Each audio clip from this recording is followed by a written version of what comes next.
Good morning बच्चों, मैं निशा Shukla, Hindi teacher, चिरंजीव Bharti school. बच्चों, मैं आपको आज उत्साह और अट नहीं रही कविता का भावार्थ बताऊंगी। बच्चों, इसके कवि हैं सूर्यकांत त्रिपाठी निराला जी। निराला जी ने बादलों से, तीव्र गर्मी से तड़पते हुए लोगों के लिए बादलों से बरसने के लिए कहा है, और कहा है कि जो संपूर्ण पृथ्वी जल रही है, जो संपूर्ण पृथ्वी गर्मी से तड़प रही है, उसको तृप्त करने के लिए कहा है।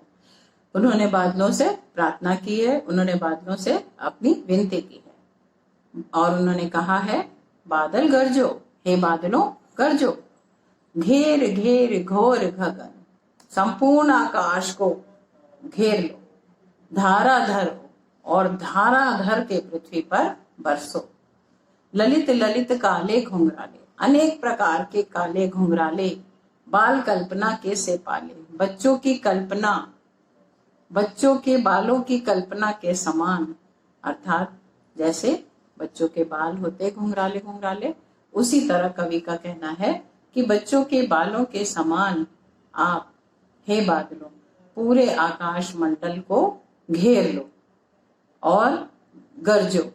विद्युत छवि उर में, और जब बच्चों बादल घेरते हैं तो उनके हृदय में, उनमें बिजली चमकती है। तो वही कवि कहता है कि विद्युत की छवि अपने हृदय में भरकर, विद्युत की छवि चमक अपने हृदय में भरकर, नव जीवन वाले चारों तरफ बरसकर संपूर्ण पृथ्वी को तृप्त करके हमें नवजीवन प्रदान करने वाले हे बादलों बरसो।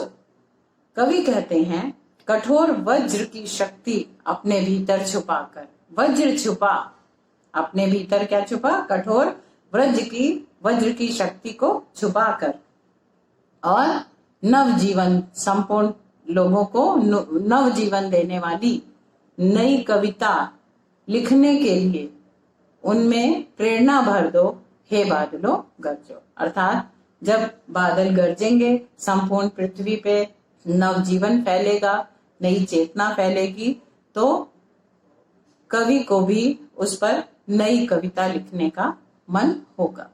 तो वही कवि ने कहा है कि नूतन कविता फिर भर दो। तो कवि को नई कविता लिखने के लिए प्रेरित करो, हे बादलों इतना बरसो।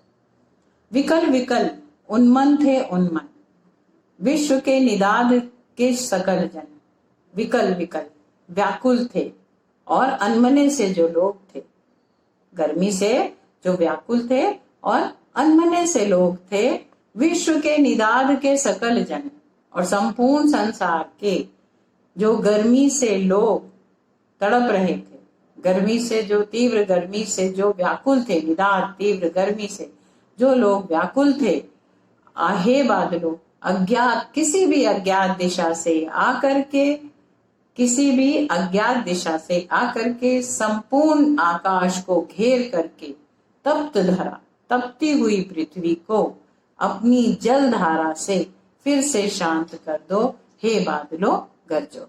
कवि का कहना है कि अज्ञात दिशा से अनंत के घन, हे बादलों आप अज्ञात दिशा से आए हो और संपूर्ण आकाश मंडल पे में फैलकर तपती हुई धरती को अपनी जल धारा से फिर से शीतल कर दो, हे बादलों गरजो और बरसो। अर्थात चारों तरफ क्रांति को फैला दो। भावार्थ बताती हूँ आपको। ये अट नहीं रही कविता फागुन मास का मानवीकरण है। फागुन मास फरवरी और मार्च के महीने में होता है। उस समय बसंत ऋतु होती है, और बसंत ऋतु में चारों तरफ फूल खिल जाते हैं, हरियाली जैसी लगती है, हरे हरे पत्ते चारों तरफ पेड़ों पे आ जाते हैं, कहीं हरे पत्ते कहीं लाल पत्ते। इसमें मानवीकरण है और प्रकृति देवी के बारे में बताया गया है। तो बच्चों, कवि कहता है, अट नहीं रही आभा फागुन की तन सट नहीं रही। कवि कहते हैं कि बसंत मास की सुंदरता चारों तरफ इतनी फैली हुई है, इतनी छाई हुई है कि वो समाप्त नहीं हो रही है, वो मन में समा नहीं रही है। सुंदरता जो है फागुन मास की वो हमारे मन में नहीं समा रही है। कहीं सांस लेते हो घर घर भर देते हो। मतलब कहीं भी अगर फूल खिलते हैं, तमाम फूलों से होती हुई हवा जब बहती है तो उस पर कवि की कल्पना है कि हे बसंत ऋतु, आप कहीं भी जरा सा भी अगर सांस लेते हैं तो हर एक घरों में सुगंधित वातावरण हो जाता है। फूलों के खिलने की सुगंध हर घर में भर जाती है।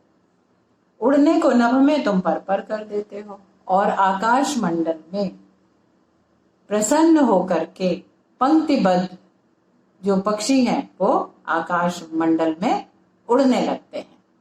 सभी पक्षी खुशी के मारे आकाश मंडल में उड़ने लगते हैं। आंख हटाता हूं, हट नहीं रही है।